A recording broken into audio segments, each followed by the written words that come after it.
Napitan sila ng mga operatiba ng Quezon City Police District Special Operations Unit. Lula ng sasakyan sa arkitekto na armado umano na may warrant sa kasong estafa kasama ang kanyang kasabwat.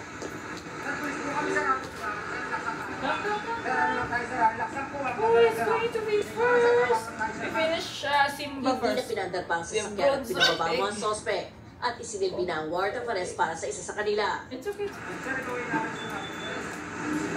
Ay! Siloso. Agad na inspeksyon ng mga pulis sa kanilang sasakyan at nakita ang dalawang 9mm na baril. May pinakitang license to own and possess firearms o LTAP ang suspect bilang patunay na lehitimo ang kanyang armas, pero revoke o paso na pala ito. Cancelled na po yung permit to carry and license. Kanina sinapa ng kaso sa piskalya ang dalawang suspect ng illegal possession of firearms. Ang isa sa mga biktima na kumontrata umano sa suspect para sa pinapagawa niyang bahay, tumangging humarap sa kamera pero nagpasalamat sa pagkakaresto sa suspect. Allegedly, gano'n, pagkatapos ng full payment, iniiwan na niya yung kontrata. Yung ginagawa niyang bahay. Mag-iingat po sa mga kontraktor, alamin yung mga permit, kung license sila sa ano. And then kung may dating mga kaso, yung mga kontraktor, papuntahan yung company para sigurado tayo. May karapatang pagtao ng presumption of innocence until proven guilty. Dati na rin naaresto ang suspect noong 2015 dahil naman sa illegal na pagdadala ng baril. Ayon sa mga pulis, mahigit 10 na umano ang biktima ng suspect na karamihan ay taga rito sa Cavite. Kaya't nananawagan ng mga pulis na pumunta na sila sa QCPD. Zia Ambrosio, ABS-CBN News. Hindi na nagbibigay ang Bureau of Immigration ng arrival sticker sa mga pasaherong dadaan sa e-gate sa mga terminal ng NAIA simula ngayong Lunes. Umabot naman sa higit 1 milyon ang pasahero sa NAIA noong Holy Week. At live mula sa NAIA Terminal 3, nagpapatrol Lady Vicencio. Lady, marami pa ba ang bumabiyahe ngayon sa Paliparan? Berdanet, sa ngayon ay malubog na ang Terminals 1, 2 at 3 nitong Lunes kumpara noong Easter Sunday. Pero tuloy-tuloy pa rin yung dating ng mga biyaherong nagbakasyon sa iba-ibang mga lugar. Pero yung mga galing sa ibang bansa, may ilang mga nanibago dahil wala nang itinibigay na arrival stickers ang Bureau of Immigration. Ilang biyaherong galing ibang bansa ang nagtaka kung bakit wala ng arrival sticker pagdaan nila sa electronic gates o e-gates ng Bureau of Immigration.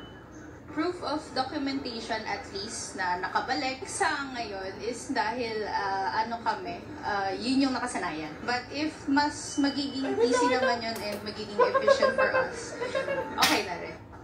Nagpatatak na lang ang iba ng arrival stamp sa passport nang walang makuhang sticker. Mas maganda to sa sa passport. Nakikitang nag-travel ka. Una nang inanunsyo ng Bureau of Immigration na mula ngayong araw, April 1, hindi na magbibigay ng arrival stickers na nakukuha sa e-gates sa ilang international airports sa bansa. Ito'y para mapabilis ang serbisyo sa immigration at simula na rin ng transition sa paperless at digital immigration procedure. Pag dagsa yung pasahero, nagtatagal din po, no? Build up din po yun. Kasi didikit pa sila ng sticker. At alam naman po natin to be able to go with a fast processing. Dapat tuloy-tuloy po. Kaya isa po sa tinitingnan natin to be more efficient, effective. Inalis po natin yung sticker na yon. Pero pwede pa rin mag-request ng arrival stamp sa immigration supervisor na nakaistasyon malapit sa e-gates. Makatatanggap din ng confirmation ng kanilang arrival ang mga biyaherong Pilipino sa kanilang email address na ibibigay nila sa e-travel system. Ito ang magsisilbing dokumentasyon ng arrival na kailangan sa pag-claim ng travel insurance benefits. Pagsapit ng 2026, target ng Bureau of Immigration na kalahati ng international airports ang may e-gates na. Samantala, pumalo sa 1,040,000 ang mga pasahero sa NAIA mula noong Palm Sunday hanggang Easter Sunday. Mas marami ng higit 100,000 kumpara noong Holy Week 2023. Pero hindi pa rin ito umabot sa pre-pandemic level ng 1.1 million noong 2019. Sa Batangas Port naman, maya't maya ang dating ng mga barko. May ilang nahirapang makasakay sa Calapan Port dahil sa dami ng pasahero. Magdamag kami doon, alas 4 pa lang na kami sa sa Kalapan. Tapos ngayon lang kami nakarating. As of 10 kanina, nasa 66,000 na. So, konti na lang yan na pabalik na inaasahan ng Batangas Port. Ikaw, puro ka kiss. Bernadette, dito nga sa NAIA Terminal 3 ay inaasahan nga na magtutuloy-tuloy na itong maluwag na sitwasyon ngayon sa paliparan. Lalo't kaninang umaga ay tapos na yung dagsa ng mga pasahero na bumalik at humabol sa kanilang mga pasok. Pagkatapos ng Holy Week, ayon sa Manila International Airport Authority, ay balik normal na ang sitwasyon sa mga paliparan at inaasahan din na magtutuloy-tuloy na rin yung biyahe ng mga magbabakasyon ngayong taon. Bernadette? Maraming salamat, Lady Vicencio.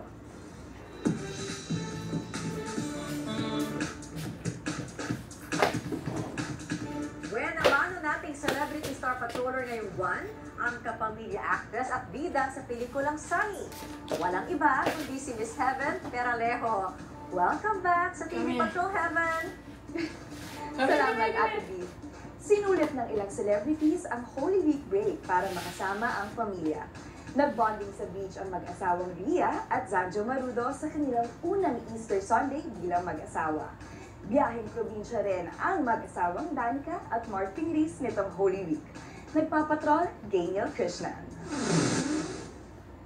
Larawan ng masayang mag-asawa si Ria at Zanjo Marudo sa kanilang Holy Week bonding. Sweet na sweet ang newlywed couple sa beach kasama ang pamilya ni Ria.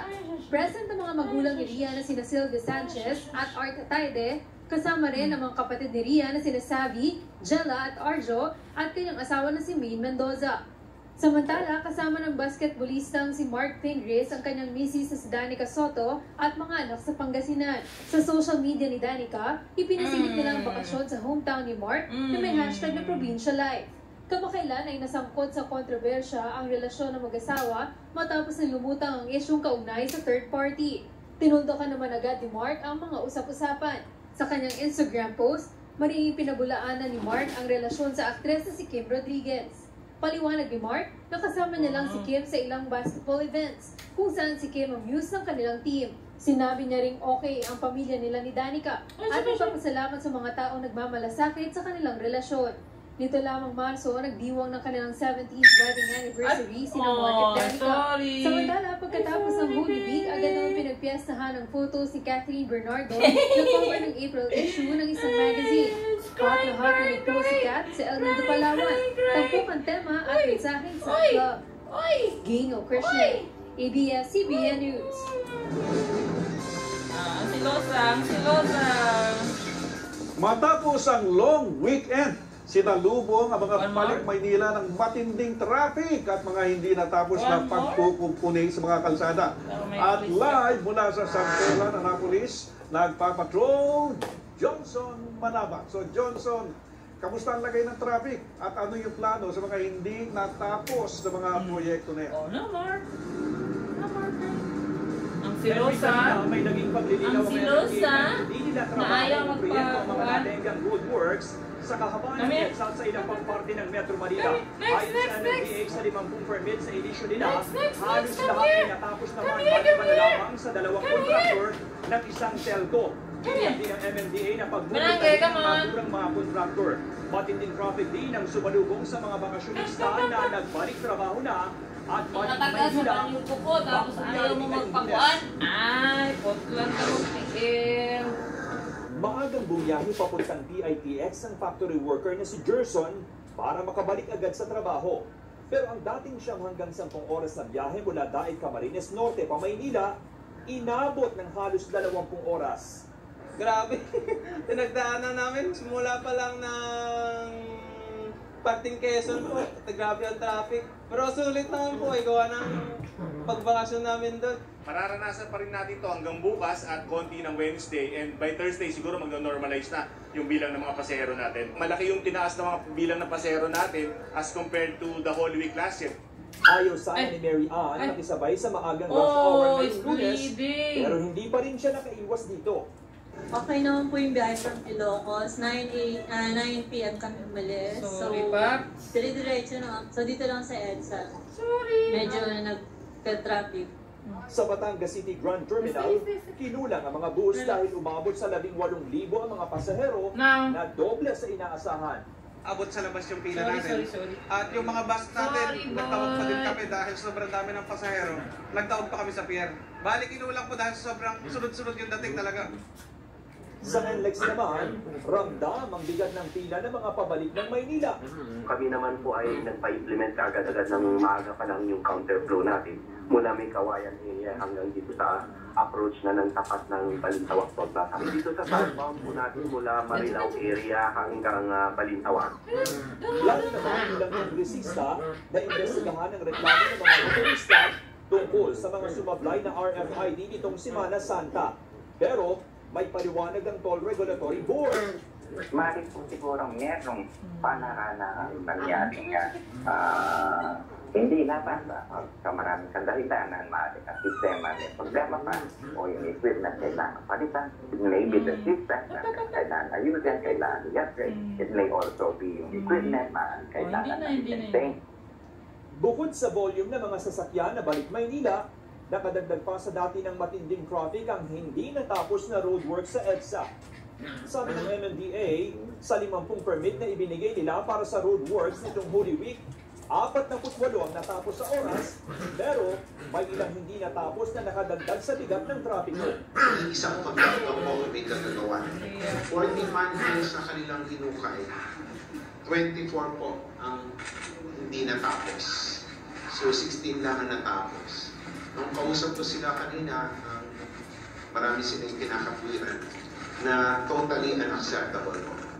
Ayon sa MMDA, itutuloy na ng DPWH simula Lunes ng gabi ang naantalang trabaho ng 2 kontraktor na kinuha ng isang telco para sa ginagawa nitong fiber optic installation. Pero papatawan pa rin ng MMDA ng 50,000 piso multa ang kontraktor sa bawat hukay kada araw ng pagkaantala ng proyekto nito sa EDSA. Target ng MMDA at DPWH na matapos ang naudlot na roadwork sa Metro Manila sa loob ng mga susunod na araw. Samantala, makikipag-ugnayan naman ang PNR sa transport company na siyang nag-ooperate ng kanilang bus augmentation program. Ito'y matapos magreklamong ilang pasahero dahil sa umani pabago-bagong schedule ng biyahe para sa mga apektado ng kanilang tigil operasyon sa Maynila. Paliwanag ng PNR, naging maayos na ang pagsaservisyo sa mga pasahero at maaaring nagkaroon lamang ng technicalities na nagdulot ng pagkaantala sa biyahe. Henry, hanggang alas 6 ngayong gabi, sabi ng pamunuan ng PITX, umabot na sa 118,414 ang traffic sa terminal. Siliyayan kanina ng umaga at lolobo pa hanggang sa ngayong gabi. Silipin po naman natin sa mga oras na ito ang dali ng traffic sa ilang parte ng Metro Manila, gayon na rin sa South Luzon Expressway yung SLEX. Nananatiling maluwag ang biyahe ng ating pamilya mula sa area ng Susana Heights patungo ng Alabang. Sa northbound lane naman, sa bahagi ng EDSA Orense sa Makati, simula kaninang hapon, ramdam na ang pagdami ng sasakyan dito, kaya traffic pa rin hanggang sa mga oras na ito. Mas maluwag naman ang magiging biyahe sa kabilang linya o sa southbound lane. Sit down! Para naman sa mga dadaan sa North Luzon Expressway o NLEX, banayad na po ang inyong biyahe ngayong gabi, papasok sa Balintawak Toll Plaza, maging sa Mindanao Toll Plaza sa bahagi ng Mapulang Lupa sa Valenzuela City, live traffic na hanggang sa mga oras na ito. At yan ang data sa lagay ng traffic. Balik sa iyo, Henry. So Johnson, yung mga hindi natapos madali at 24 projects, iisang telco lang ba yun? O telco lang ba yung mga may proyekto nun? Isang telco Henry na kumontrata ng 2 kontraktor. Ibig sabihin, ang may liability ngayon ayon sa NBA, 2 kontraktor na kinuha ang servisyo ng telco. Yung telco ang sabi ng NBA, wala silang nakikitang liability o pananagutan sa ngayon, pero sisilipin na baka sa susunod na mga panahon ay kinakailangan na rin panagutin yung mismong kumpanya na kumukuha ng serbisyo ng iba't ibang kontraktor na nakakaabala sa proyekto sa Metro Manila. Henry. Kailan daw matatapos? Mukhang basa pa eh. Yung semento eh. Tama yun, Henry. Yung kinalalagyan namin ngayon, actually kaninang umaga, wala pang buhos ng semento ito. Nung binalikan namin ng bandang tanghali, binuhusan na ng semento pero dahil sa yung curing period ay hindi naman ganun kadali, hanggang sa mga oras na ito hindi pa rin kinakailangan o pinapayagan na daanan ng mga motorista sa bahagi ito ng EDSA Annapolis. Henry. One by one. Maraming salamat, Johnson Malaba. May dagdag bawas sa presyo naman ng mga produktong petrolyo ang sasalubong sa mga motorista matapos po ang Semana Santa, habang may rollback naman sa LPG. Samantala, pinag-ahanda na ng Meralco ang pagtaas ng konsumo ng kuryente ngayong tag-init. Cutter na lang para mas madali. Tapos na ang Semana Santa, pero tila hindi pa tapos ang kalbaryo ng PNBS driver na si Ruel. Tataas na naman kasi ang presyo ng gasolina simula bukas, April 2. Siyempre, perwisyo sa amin, kamuha ng mga naghahanap buhay. Siyempre, mataas ang gasolina, kalbado sa amin yan. Pero hindi naman tataas lahat ng produktong petrolyo. Dahil may bawas naman sa diesel at kerosene. 45 centavos ang dagdag sa kada litro ng gasolina, habang 60 centavos naman ang bawas sa diesel. At piso at 5 sentimo ang rollback sa kerosene. Ayon sa DOE, dahil pa rin ito sa mga geopolitical conflict at mas mababang export ng OPEC member countries. May good news din sa mga kumukonsumo ng LPG. Epektibo ngayong unang araw ng Abril, may 30 centavos kada kilo o katumbas ng 3 pesos at 30 centavos bawat 11 kilogram tank ang ibabawas ng regasco, habang piso kada kilo o katumbas ng 11 pesos kada tangke naman ng petrol. Ang clean fuel may 50 centimos na bawas sa kada litro ng auto LPG.